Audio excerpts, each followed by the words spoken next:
Karena aku pernah ngerasain hidup di mana aku nggak punya apa-apa, Kak. Kayak minta bantuan orang lain pun itu susah banget. Pernah ada posisi kejadian kayak adik aku tengah malam sakit, kita tuh bener-bener di rumah tuh nggak ada pegang uang 1.000 pun nggak ada. Kayak makan pun cuman nasi sama garam doang. Bener-bener literally itu. Dan pengen minjem ke orang tuh susah banget.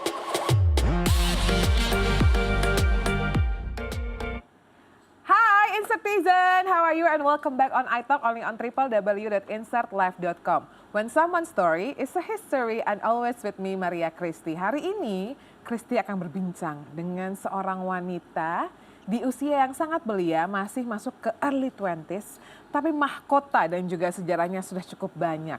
Dan dia bukan hanya menjadi represent dari brain, beauty, or behavior, tapi juga menjadi seorang penyanyi dengan talenta yang luar biasa dan hadir dengan the first single of her, Mahkotaku. So please welcome on studio the one and only Andina Julie. Aku bener nggak ya present kamu tadi? Benar banget, terima kasih banyak Kakak. Terima kasih banyak ya. Mungkin ada yang belum tahu atau mungkin kayak nggak percaya deh kayaknya. Andina ini lahiran tahun berapa sih, Say? Dina tuh lahir tahun 2001 dan sekarang usianya sudah menginjak 22 tahun. Iya, berarti kalau manggil warga-warga di sini tuh harus kakak ya. Kakak, Kenapa kakak. kan 80-an semua, ada 60 juga gitu ya. Nah kan, berapa? Nggak mungkin.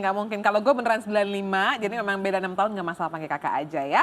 Din, jadi aku bingung nih, aku harus ngobrol dari mana saking banyaknya prestasi seorang Dina. Tapi aku akan mulai dulu dari di mana seorang Andina Julie itu berasal. Andina ini merupakan second runner up Miss Grand International 2022 dan pastinya karena dia melaju ke international, dia adalah seorang represent Miss Grand Indonesia 2022. My best friend Yolanda Remetwa, dia adalah Miss Grand Indonesia 2000, I forgot either 2014 dan 2015. Waktu itu masih belum sama Kak Igun. Iya, masih dengan license yang lain. But I know exactly karena aku adalah teman baiknya dia, perjuangan untuk merepresentasikan Indonesia di ajang internasional tuh kalau orang bilang mati-matian tuh mati-matian gitu.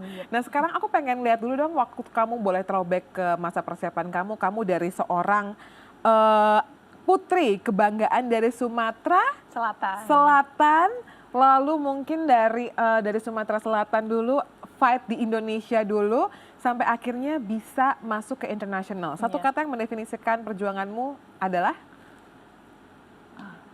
Butterfly.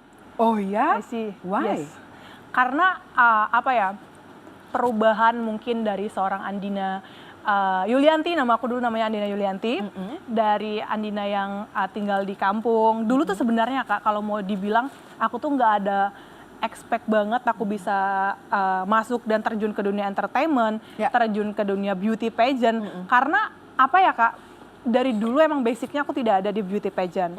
Aku pun tinggal di salah satu bisa dibilang daerah sangat daerah lah di posisi Sumatera Selatan, itu di desa Sukamenang namanya. Oh, makanya kamu juga suka menjadi pemenang ya, Say?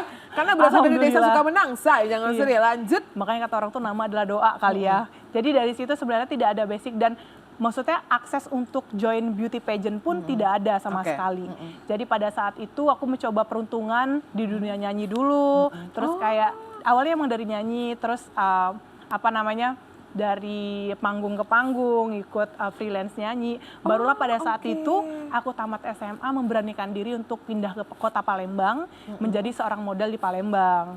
Jadi sebelum menjadi Miss Grand, kamu adalah seorang penyanyi, whatever it is ya. Penyanyi, and then try modeling, and then baru masuk ke dunia pageant. Lalu? Dan untuk awalnya itu, gimana caranya aku bisa join ke dunia beauty pageant ini, aku ada keraguan sebenarnya. Karena yang orang tahu, kalau mau join beauty pageant itu harus pintar, harus bahasa Inggrisnya harus fluent, segala macam. Dan pada saat waktu itu, aku banyak sekali memiliki kekurangan lah di konteksnya, dalam artian kayak yang orang pikirkan tentang seorang beauty queen gitu loh. Jadi pada saat waktu itu aku di Palembang, aku awalnya join modeling dulu. Pada saat modeling itu aku join Jakarta Fashion Week. Nah pada saat waktu itulah terlihat aku di beberapa sosial media, portal-portal, karena Jakarta Fashion Week itu. Jadi pada suatu waktu itu barulah aku ketemu seorang Ivan Gunawan. Dari situ, dan sosial media bener-bener kalau zaman sekarang tuh the power of social media tuh sangat berpengaruh banget untuk kehidupan orang. Karena kalau mau dipikir lagi pada saat zaman dulu, kalau mungkin aku nggak ada pikiran banget untuk bisa join beauty pageant ini kalau tanpa ada maksudnya kayak sosial media yang mempertemukan aku dengan seorang Ivan Gunawan. Kita berikan tepuk tangan dulu dan buat Dina dong, luar biasa banget ya. That's why you choose butterfly untuk menggambarkan perubahan kamu dari yang Andina Yulianti, right? Yep. Andina Yulianti becoming Andina Julie. So siapa yang pilih nama akhirnya? Oke deh, nama lo jangan Andina Yulianti tapi Andina Julie. Kak Ivan sendiri. Kak Ivannya, why? Karena awalnya tuh banyak kalau Andina sebenarnya untuk pronounce Dini aja sih Kak di stage. Kalau kita kayak opening number, kalau Andina Yulianti itu kayak kepanjangan. Jadi pada saat waktu itu kita memikirkan nama panggung lah untuk seorang Andina. Ada beberapa nama pilihan, tapi dipikir lagi karena kan aku lahir di bulan Juli dan kayak itu udah nempel banget dalam diri aku. Jadi Yulianti ke Juli kan tidak terlalu jauh. Ya. Jadi makanya kita announce lah pada saat aku di-announce sebagai as a Miss Grand Indonesia, itu sebagai Andina Juli gitu. Tapi kamu tadi bilang bahwa aku tuh banyak banget Kak insecurity aku dari segala macamnya, walaupun menurut aku your physique atau physical seorang Andina Julie ini udah benar-benar menang banget deh gitu, dan itu yang quote unquote rada susah dipoles. Karena kalau orang mau tinggi, orang mau gimana? Mau operasi apa segala macam. Cuman kalau misalnya tata bahasa segala macam, as time goes by pasti bisa dipelajarin. Nah, how you conquer it? Maksudnya gimana kamu akhirnya, you know what? Gue udah masuk ke sini, gue udah ketemu Igun, ya gue punya banyak insecurity, ya udah gue hadepin deh. Awalnya pas aku pertama kali join pageant dan maksudnya aku di-announce sebagai Miss Grand Indonesia, insecurity aku tuh ningkat itu lebih tingkat lagi dari sebelum aku join, karena pada saat itu kan aku sudah terjun di dunia sosial media, banyak sekali orang yang memperhatikan aku. Jadi dari situ banyak juga kayak hate comment yang bilang public speakingnya jelek banget, bahasa Inggris nggak bisa. Karena pada saat waktu itu emang literally aku nggak bisa bahasa Inggris Kak. Oke, at all? At all. Oke. Jadi aku benar-benar learning from zero. Karena pada saat waktu itu pas aku masih tinggal di kampung, aku mikirnya adalah bahasa Inggris itu nggak penting dalam artian untuk aku communication with my family and all my friends. I cannot to speak in English. Dalam even mau pakai bahasa Indonesia pun di sana itu hanya segelintir orang. Kalau enggak kita cuma di sekolah baru kita pakai bahasa Indonesia. Jadi alasan kenapa pada saat waktu itu aku tidak bisa berbahasa Inggris mungkin itu. Tapi itu juga menjadi penyesalan aku sebenarnya. Karena baru sekarang aku memahami bahwa kesempatan itu bisa datang dari mana saja. Di saat kalian sudah mempersiapkan diri kalian dan kalian bisa bisa mudah untuk melakukan itu. Jadi pada saat aku udah join beauty pageant, aku diajarkan banyak hal sama Kak Ivan, di mana aku bisa trusting myself, terus juga mempelajari banyak hal. Pada saat itu juga yang aku sempat di hate orang itu, aku sempat ada di posisi yang down banget. Terus kayak mikir, kira-kira aku bisa nggak ya? Tapi satu kata yang selalu menguatkan aku adalah di saat Kak Ivan bilang sama aku tidak pernah salah untuk memilih orang. Jadi kalau aku aja percaya sama kamu, kenapa kamu gak pernah percaya sama diri kamu sendiri? Jadi dari situlah kayak, udahlah aku berusaha tidak menghiraukan kata-kata haters. Dari saat itu aku juga berusaha untuk improve myself, belajar. Dan alhamdulillah juga Indonesia, aku bisa membawa nama baik Indonesia, dan Indonesia terpilih sebagai second runner-up Miss Grand International. Wow, that was a huge achievement, karena ngerti banget dari seluruh dunia aja itu untuk masuk misalnya top 15, top 20 atau top berapalah yang mereka tetapkan itu tuh sulit banget, dan kamu bisa menyabet ibarat kata top 3-nya di posisi second runner up atau juara 3 berarti ya. Nah sekarang kita juga mau lihat mungkin gimana sih kehidupan Andina Julie dulu, terutama memang ketika orang berbicara mengenai Andina Julie banyak yang tercengang akan dari mana seorang Andina Julie berada. Coba kita lihat dulu tayangan berikut ini. Kita lagi ada di kamarnya Dina. Ini kamu dari lahir di rumah ini, Din? Enggak, kalau lahir di rumahnya nenek itu udah jauh dari sini. Tapi aku pindah ke sini itu sekitar kelas SD. Kalau rumah nggak ada atapnya gini, kalau hujan bocor nggak Bu? Bocor kadang. Kalau dia lompat hujan kan bocor. Oh gitu. Nah ini dia, ini VT1B-nya kan berarti ya? 1A. Kita masih ada tayangan lagi? Coba kita lihat dulu sebelum kamu komentar ya. Iya. Mungkin ada yang nyambung lagi historinya. Let's check it out.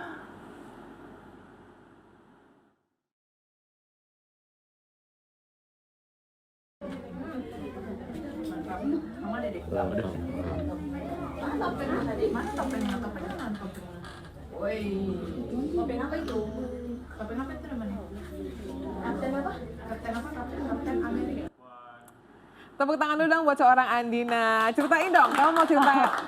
Aku berarti pertanyaanku adalah tell us more about your home. Not only about the house, bukan buildingnya aja, tapi home. Orang-orang yang berada bersama dengan Julie sendiri. Oke. Yang pastinya aku sangat beruntung bisa dilahirkan di keluarga yang sangat suportif banget.